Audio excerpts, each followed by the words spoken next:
నమస్తే అన్న, అందరికీ నమస్కారం. కువైట్ లో పాఠశాలలు ఎప్పుడు ప్రారంభమవుతాయని చెప్పి చాలా మంది అడుగుతూ ఉన్నారు. సెప్టెంబర్ 15వ తేదీ మహ్మద్ ప్రవక్త గారి జన్మదినం సందర్భంగా కువైట్ లో సెలవు ప్రకటించడం జరిగింది. సెప్టెంబర్ 16వ తేదీ సోమవారం కువైట్ లోని పాఠశాలలు ప్రారంభం కానున్నాయి. అలాగే దీనికి సంబంధించి మినిస్ట్రీ ఆఫ్ ఇంటీరియర్ కీలక ప్రకటన చేసింది.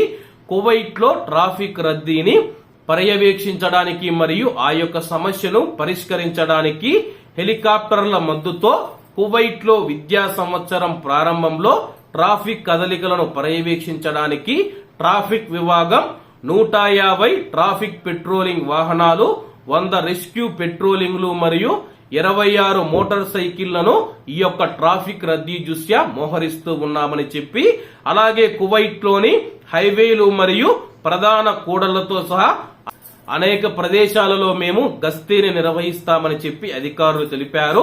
పాఠశాల వేళల్లో సాఫీగా ఉండే ట్రాఫిక్ ను నియంత్రించేందుకు విద్యార్థులు అధిక సాంద్రత మరియు ట్రాఫిక్ జాములను చూసే కొన్ని పాఠశాలలో ట్రాఫిక్ జాములకు ముందే ఆ యొక్క పాఠశాలల నుంచి విద్యార్థులు వాళ్ళ యొక్క ఇళ్లకు చేరుకునే విధంగా మేము ఏర్పాట్లు చేస్తూ ఉన్నామని చెప్పి, దీనికి సంబంధించి వందలాది మంది పోలీసులు ట్రాఫిక్ రద్దీలో విద్యార్థులు ఇబ్బంది పడకుండా ఉండాలనే విధంగా పనిచేస్తూ ఉన్నామని చెప్పి, దీనికి సంబంధించి ఇప్పటికే ఒక సమావేశం జరిగింది.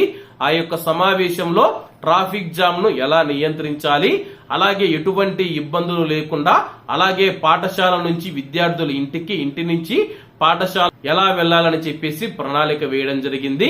అలాగే విద్యా మంత్రిత్వ శాఖ 1500 బస్సుల ద్వారా ఇళ్ల నుంచి విద్యార్థులను పాఠశాలకు తీసుకురానుందని చెప్పి అధికారులు తెలిపారు. కాబట్టి అందరూ బాగుండాలి, ఎందులో మనం ఉండాలి. అందరికీ నమస్తే అన్న, జై హింద్.